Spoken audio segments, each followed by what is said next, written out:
Go.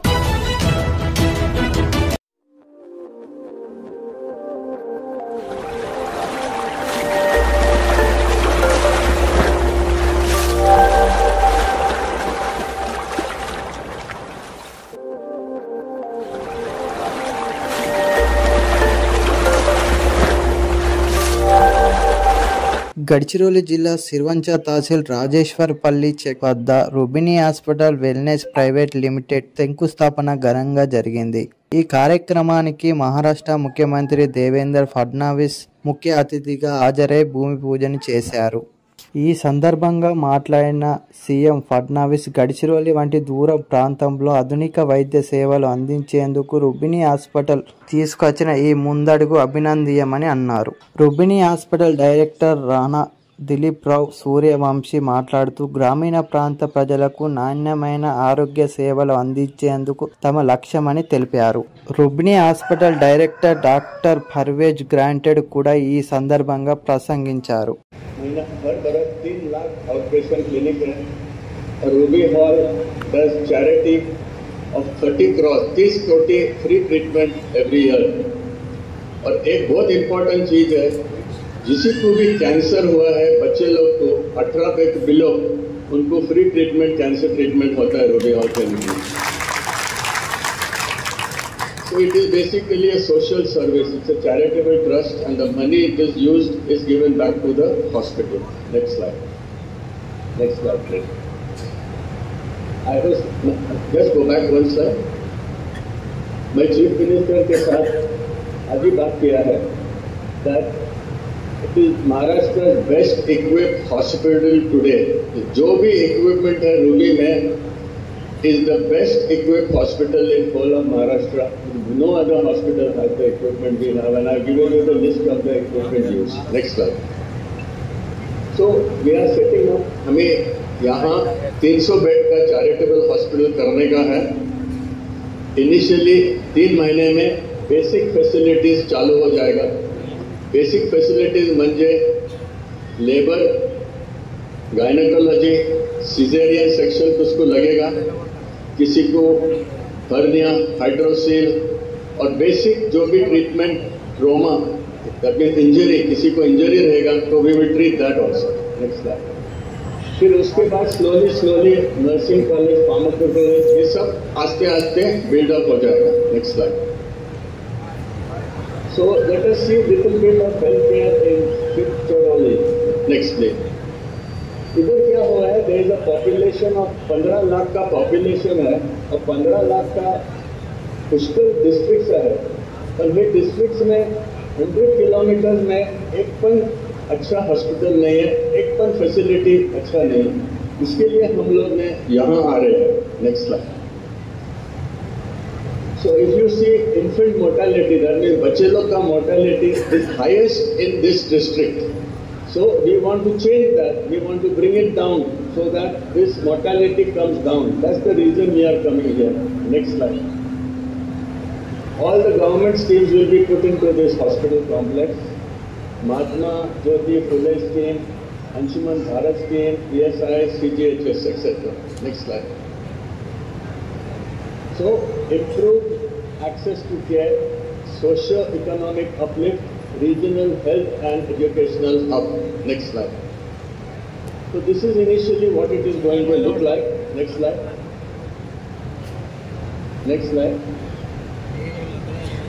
So this will be, ये final product ऐसा होगा. It will be a beautiful hospital of 250 beds. You can see the hospital there. This is the final plan. We'll start with the basement and first floor immediately, and then we'll slowly build up this hospital. Next slide.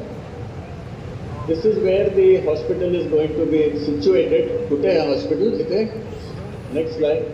So this is the basic layout of the hospital. We'll have a nursing college, medical college, hostel, staff quarters, pharmacy. Next slide. And this is a block approach. We'll also have a helipad, because helipad can hona so that patients can be moved easily. Next slide. This is the main lobby of the hospital. Next slide. Emergency treatment room. Next slide. Mother and child. This is very important because they एरियामध्ये mother and child नाही develop नाही आला आहे. So we are going to develop this first. Next slide. Pediatric बच्चे लोग का treatment. Next slide. Neonatal very small infant treatment. Next slide. Pediatric ICU for children ICU, intensive care unit, physiotherapy department because it's important. Next slide. General ward layout and so on. Next slide. Next slide. Patient care, operating theaters, 3-4 operating theaters. Next slide. Integrated operating theaters. Next slide. Advanced laboratory hall up. Without laboratory you cannot treat the patient. Next slide. And we'll have imaging, MR, CT. These are all coming subsequently within 2 years' time. Next slide. We'll have a cath lab and then later on cancer treatment also. Next slide. This is the robotic, but this will come in phase 3. Next slide. Next slide. So information technology is also very, very important. आता काय झालंय, hospitals are like must be completely paperless. No hospital should be any paper. So Ruby has become completely paperless. Number 2, everything is on the app. सगळं app मध्ये तुमच्या phone मध्ये सगळं information यायला पाहिजे. टुडे मी इथे बसलाय पण माझ्या हर एक पेशंटचा काय रिपोर्ट आहे I can see on my app. Not only that, त्यांच्या MRI, CT स्कॅन सगळं ॲपवर येतं. So we have reached a stage at a different level of medicine, and that different level of medicine must also be integrated into this hospital. Whatever is done here we can see in Ruby Hall so that we have face to face with the treatment. Next slide. Now the cost, खर्च किती होणार? Back one slide. Back slide one. Go back one slide. Anyway, the hospital is going to cost approximately 200 कोटीचा खर्च होणार, equipment 100 कोटीचा होणार, and total project will be 350. That means 350 कोटीचा project आहे. तुम्हाला माहिती आहे की हे area of Maharashtra has got the highest iron ore reserves in India, and because of this lot of big companies are coming here, like JSW Steel is putting the largest steel factory in India, 25 million tons. So we are happy that all this infrastructure now is coming over here. And one last thing, there is what is called as Starlink. Starlink म्हणजे तुमचा इथे phone आहे, you don't need Wi-Fi or anything, you're directly connected with the rest of the world. And I'm told the CM has managed to link Gadcholi with Starlink also. I want to thank the CM for coming here today, being with us. I want to thank all my friends to be very kind to come all the way and be with us today. Thank you very much and Jai Hind. Thank you. दमदार आणि कणखर doctor Pervez grant यांचे होते. यानंतर मी मार्गदर्शन करण्याची विनंती माननीय नामदार श्री देवेंद्रजी फडणवीस, मुख्यमंत्री महाराष्ट्र राज्य यांना करतो.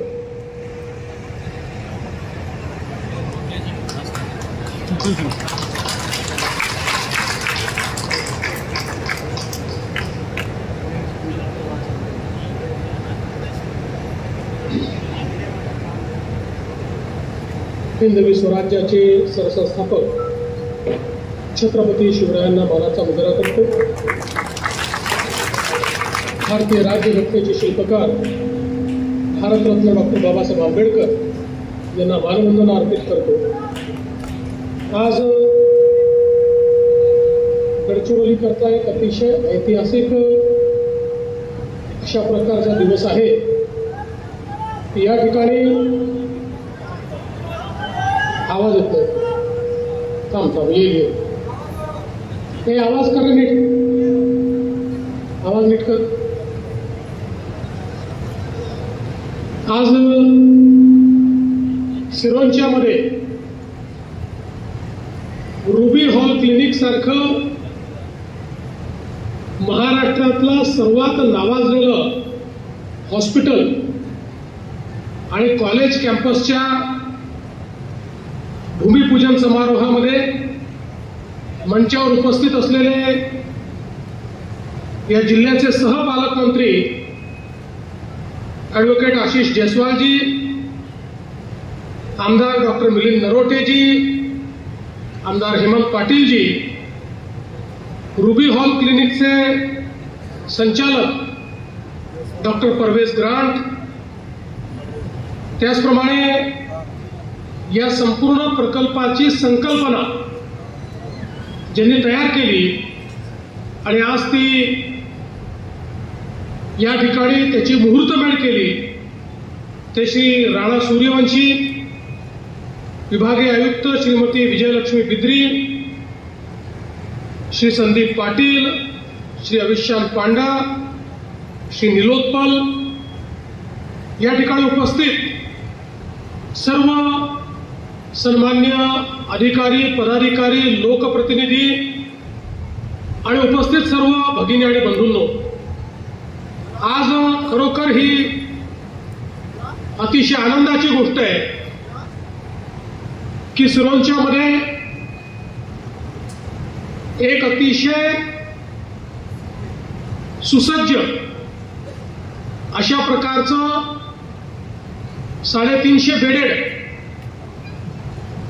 मल्टी स्पेशालिटी हॉस्पिटल हे ruby hospital and wellness private limited यांच्या माध्यमातून तयार होत आहे.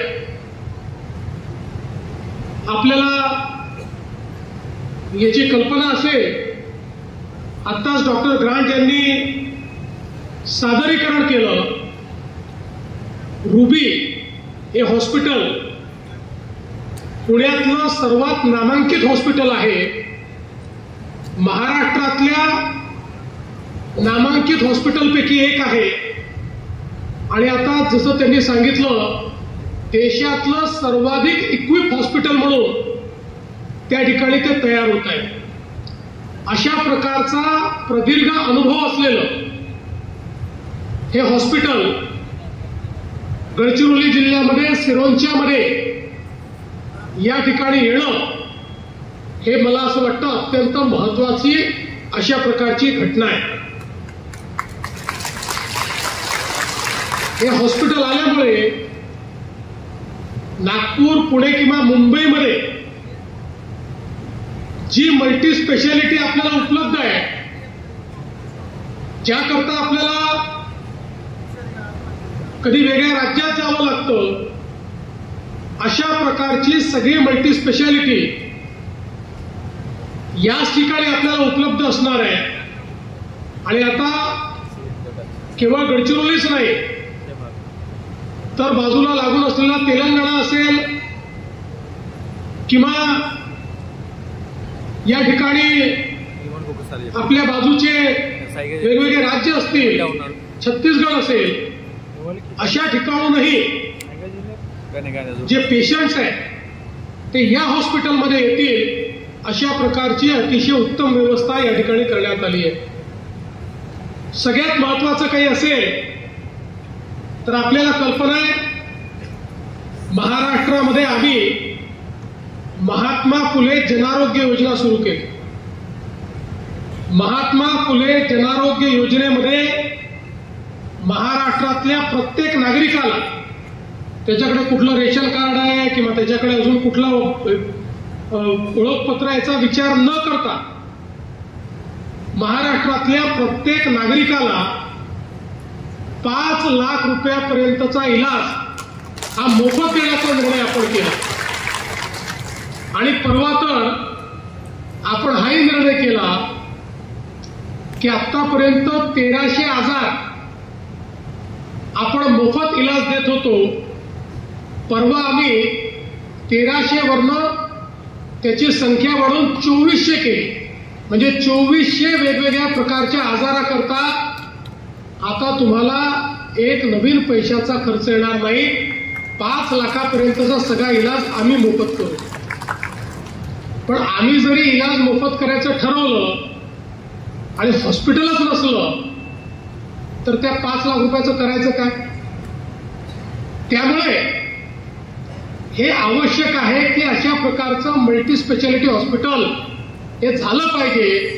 नाहीतर हाच इलाज करण्याकरता आपल्याला 100 किलोमीटर 200 किलोमीटर त्या ठिकाणी जावं लागतं. आणि म्हणून हे हॉस्पिटल इथे झाल्याबरोबर महात्मा फुले जनारोग्य योजना असेल, माननीय प्रधानमंत्री महोदयांनी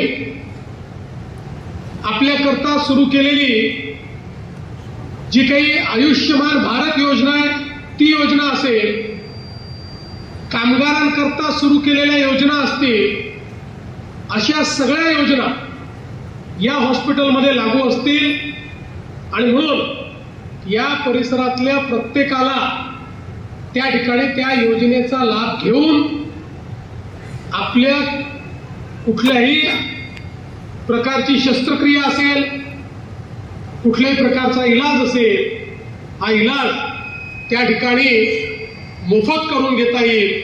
आणि म्हणून मला असं वाटतं की या भागाकरता हे हॉस्पिटल अत्यंत महत्वाचं आहे.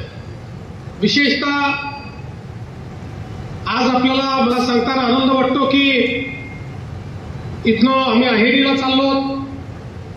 अहेरीमध्ये देखील मी मागच्या काळात जेव्हा मुख्यमंत्री होतो त्यावेळी एक स्त्री आणि बाल रुग्णालय मंजूर केलं होतं 100 खाटांचं. त्याचं काम पूर्ण झालेलं आहे, त्याचं उद्घाटन आम्ही करणार आहोत. त्यासोबत गडचिरोली जिल्ह्यातल्या वेगवेगळ्या ज्या आरोग्य सेवा देणाऱ्या संस्था आहेत त्या संस्थांच्या वेगवेगळ्या ठिकाणी त्याचंही आपण उद्घाटन आज करतो आहोत. त्यामुळे एक प्रकारे आरोग्य सेवेकरता आजचा दिवस या गडचिरोली जिल्ह्यामध्ये एक आरोग्याची क्रांती आणणारा दिवस म्हणून या दिवसाकडे आपल्याला पाहता येईल. मी राणा सूर्यवंशी यांचं याकरता देखील अभिनंदन करतो की केवळ हॉस्पिटल करून ते थांबलेले नाहीत. या ठिकाणी हॉस्पिटलही होणार आहे, मेडिकल कॉलेजही होणार आहे, नर्सिंग कॉलेजही होणार आहे, 1ली पासून 12वी पर्यंतची शाळा देखील या ठिकाणी होणार आहे. एक पूर्ण मोठं कॉम्प्लेक्स एज्युकेशनचं तयार होणार आहे. आणि विशेषतः नर्सिंग कॉलेज झाल्यामुळे आमच्या सगळ्या ग्रामीण भागातल्या ज्या मुली आहेत यांना ट्रेनिंग घेऊन रोजगाराची एक मोठी व्यवस्था त्या माध्यमातून तयार होईल. कारण आज सर्वात जास्त मागणी ही नर्सेसची आहे. नर्सेस फार कमी पडत आहे. मोठ्या प्रमाणात नर्सेस करता नोकरीची संधी आहे. ती संधी आमच्या सिरोंच्यामध्ये, आमच्या गडचिरोलीमध्ये या नर्सिंग कॉलेजच्या माध्यमातून या ठिकाणी उपलब्ध होईल. मला सांगताना आनंद वाटतो की हळूहळू आपण गडचिरोली जिल्ह्याचं जे चित्र आहे ते बदलायला सुरुवात केली आहे. मागच्या काळामध्ये लॉईड्सने देखील कालियामाल हॉस्पिटल त्या ठिकाणी सुरू केलं आणि तिथेही मल्टीस्पेशालिटीचं काम चाललेलं आहे.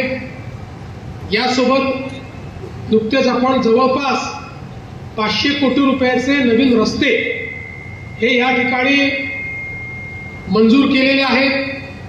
जुने अनेक रस्ते की ज्यांचं काम अडलं होतं, लोकांमध्ये रोष होता, आम्ही एक मोठी लढाई त्या ठिकाणी लढलो आणि आमच्या ॲडव्होकेट आशिष जयस्वाल यांनी बरोबर कायद्यातनं त्या ठिकाणी योग्य इंटरप्रिटेशन काढून आज आपले सगळे रस्ते जे आहेत त्याला मान्यता मिळाली आहे आणि त्याचं काम देखील आपण सुरू करतो. पुढच्या काळामध्ये दळणवळणाच्या दृष्टीनं चांगले रस्ते आणि इथे अनेक नद्या आहेत, नाले आहेत, त्याच्यावर चांगली पुलं ही बांधण्याची सुरुवात आपण केलेली आहे. त्यामुळे इन्फ्रास्ट्रक्चरच्या दृष्टीने देखील गडचिरोलीला खूप पुढे नेण्याचा आमचा प्रयत्न असणार आहे. आपल्याला माहिती आहे की आज देशाचं स्टील हब हे गडचिरोली जिल्हा बनतोय आणि आमचा प्रयत्न आहे की स्टील हब बनवत असताना गडचिरोली आमचं निसर्गाने दिलेलं अशा प्रकारचं एक सुंदर ठिकाण आहे. त्यामुळे इथलं जल, जमीन आणि जंगल या 3 गोष्टी आपल्याकरता अत्यंत महत्वाच्या आहेत. या ठिकाणी आम्ही एक निर्णय केला की गडचिरोलीमध्ये वन आच्छादन तर आहेच, पण अधिक वृक्ष आच्छादन वाढवण्याकरता 5 कोटी झाडं ही गडचिरोलीमध्ये लावण्याचा आम्ही निर्णय घेतला. त्यातली 40 लाख झाडं आतापर्यंत आम्ही लावलेली आहेत. येत्या 2 वर्षामध्ये, 2.5 वर्षामध्ये 5 कोटी वृक्ष हे आम्ही गडचिरोलीत लावणार आहोत आणि आम्हाला जगाला दाखवायचं आहे की एखाद्या ठिकाणी औद्योगिकरण झालं तर वृक्ष कमी होत नाही, औद्योगिकरणानंतरही वृक्ष हे वाढू शकतात, तिथली हिवराई वाढू शकते, तिथली बायोडायव्हर्सिटी वाढू शकते आणि त्या ठिकाणी निसर्गाचं जे काही देणं आपल्याला आहे त्याचं संवर्धन आपण करू शकतो. विकास हा जल, जमीन आणि जंगल याचं संवर्धन करून आपल्याला करायचं आहे आणि त्याच दृष्टीनं आमचा दुसरा प्रयत्न आहे की आम्ही गडचिरोलीला पुढच्या काळामध्ये ग्रीन स्टीलचं हब करणार आहोत, ज्या ठिकाणी कुठलंही प्रदूषण होणार नाही अशा प्रकारचं फ्युएल हे आपल्याला गडचिरोलीत कसं आणता येईल या संदर्भातला प्रयत्न देखील आपण सुरू केलेला आहे आणि मला विश्वास आहे की एक मॉडेल हे गडचिरोलीचं त्या ठिकाणी आपण तयार करून दाखवू. आज या निमित्ताने मी एवढंच सांगतो की गेले काही वर्ष मी सातत्याने म्हणत होतो की आपल्याला नेहमी गडचिरोलीचा उल्लेख हा महाराष्ट्राचा शेवटचा जिल्हा म्हणून करतात. आम्हाला गडचिरोली महाराष्ट्राचा पहिला जिल्हा म्हणून त्याचा उल्लेख करायचा आहे, महाराष्ट्राचा प्रवेशद्वार म्हणून गडचिरोलीचा उल्लेख करायचा आहे आणि आता त्याच्याकडे गडचिरोलीची वाटचाल ही सुरू झालेली आहे आणि म्हणून मला विश्वास आहे की पुढच्या काळामध्ये या वाटचालीच्या माध्यमातून शेवटच्या गावापर्यंत आम्ही विकास पोहोचवणार आहोत. नुकतंच आम्ही स्टारलिंक नावाच्या एका कंपनीशी करार केला आणि या करारामध्ये आम्ही त्यांना हे सांगितलं, हा करार काय आहे तर स्टारलिंक ही सॅटेलाइटच्या माध्यमातून आपल्यापर्यंत त्या ठिकाणी कनेक्टिव्हिटी पोहोचवणारी कंपनी आहे. आज एखाद्या ठिकाणी कनेक्टिव्हिटी पाहिजे असेल तर आपण टावर मागतो, टावर पाहिजे, टावर गेलं की कनेक्टिव्हिटीच मिळत नाही. पण आता स्टारलिंकमुळे टावरची गरजच नाही, बिना टावरची कनेक्टिव्हिटी मिळणारा आम्ही त्यांना सांगितलं आम्ही तुमच्यासोबत करार करतोय, पण हा करार करताना आमचे जे सुदूर भाग आहेत, गडचिरोली असेल, तिकडे आमचं नंदुरबार असेल किंवा आमचे जे आकांक्षी जिल्हे आहेत, या ठिकाणी पहिल्यांदा तुम्ही ही कनेक्टिव्हिटी दिली पाहिजे आणि त्यांनी देखील त्याला मान्यता दिली. त्यामुळे मोठ्या प्रमाणात कनेक्टिव्हिटी आणून या ठिकाणी सगळ्या प्रकारचं जे आधुनिक अशा प्रकारचं शिक्षण आहे, उद्योगाला त्याच्यामध्ये चालना देण्याचा विषय असेल, आरोग्यामध्ये नवीन क्रांती करण्याचा विषय असेल, या सगळ्या गोष्टी इथे आणण्याचा प्रयत्न आम्ही निश्चितपणे करू आणि त्यातनं एक मोठं परिवर्तन आपण घडवू. आज मी विशेष अभिनंदन करेन राणा सूर्यवंशी यांचं की ज्यांनी हा विचार केला. 3-4-5 वर्षापूर्वी जेव्हा ते मला भेटले होते आणि त्यांनी सांगितलं की मी हे सगळं करू इच्छितो, त्यावेळी मला असं वाटलं की चला, उत्साही प्राणी आहेत, उत्साहामध्ये आले, जितके दिवस उत्साह टिकेल तितके दिवस काहीतरी करतील. पण त्यांनी उत्साह टिकवला आणि जे सांगितलं ते करून दाखवलं, त्याबद्दल मी त्यांचं अतिशय मनापासून अभिनंदन करतो. आणि तेवढंच अभिनंदन डॉक्टर परवेज ग्रँट यांचं करतो. तुम्ही एक गोष्ट लक्षात घेतली पाहिजे, जे हॉस्पिटल ते सिरोंचाला तयार करतायत, असं हॉस्पिटल त्यांनी पुण्यामध्ये, नाशिकमध्ये, नागपूरमध्ये, संभाजीनगरमध्ये केलं असतं तर शेकडो कोटी रुपये कमावले असते. इतक्या मोठ्या प्रमाणात त्यांनी पैसा कमवता त्यांना आला असता.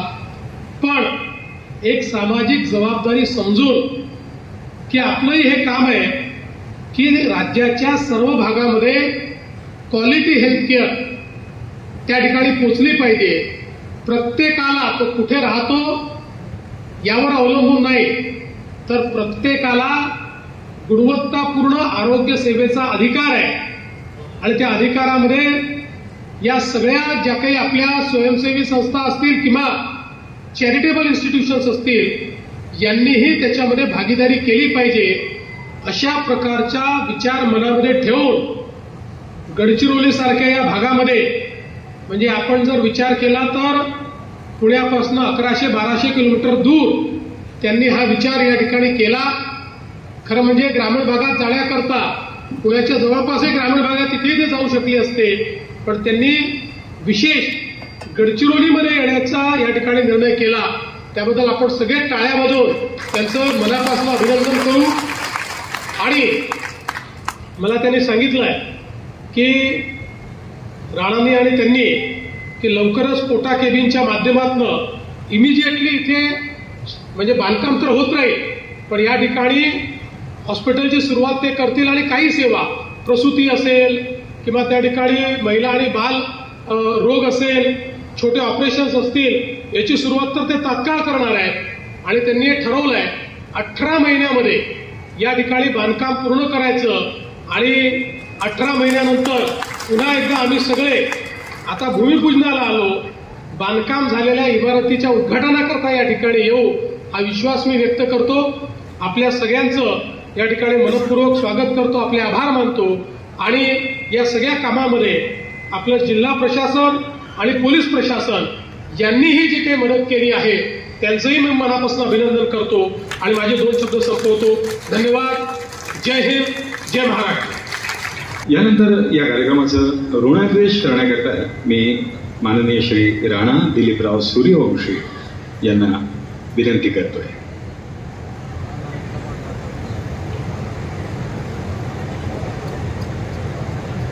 आदरणीय व्यासपीठ आणि उपस्थित मान्यवर, आज माझं दैवत फडणवीस साहेब यांनीच्या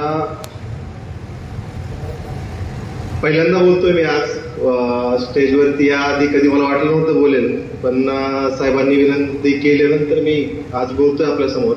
आज या ठिकाणी आपण सगळे उपस्थित राहिला, उपस्थित व्यासपीठ या ठिकाणी सगळ्यांनी या ठिकाणी वेळ दिला आपला, त्याबद्दल आपल्या सर्वांचं अभिनंदन करतो आणि धन्यवाद देतो. आपल्याला कळलं असेल की बोलणं कमी आणि काम जास्त ही श्री राणा दिलीपराव सूर्यवंशी यांची कार्यपद्धती आहे. मी सगळ्यांना मनपूर्वक धन्यवाद देतो. आपण इथे उपस्थित राहिलात आणि कार्यक्रमाची शोभा वाढली. हा कार्यक्रम इथे संपला असं जाहीर करतो.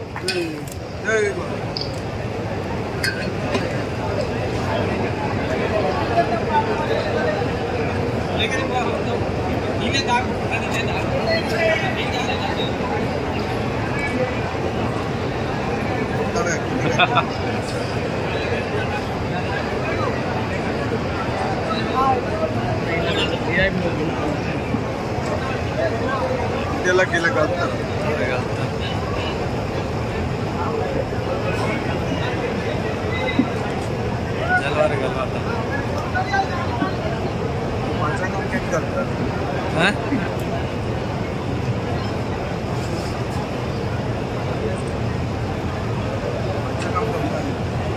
अरे मारे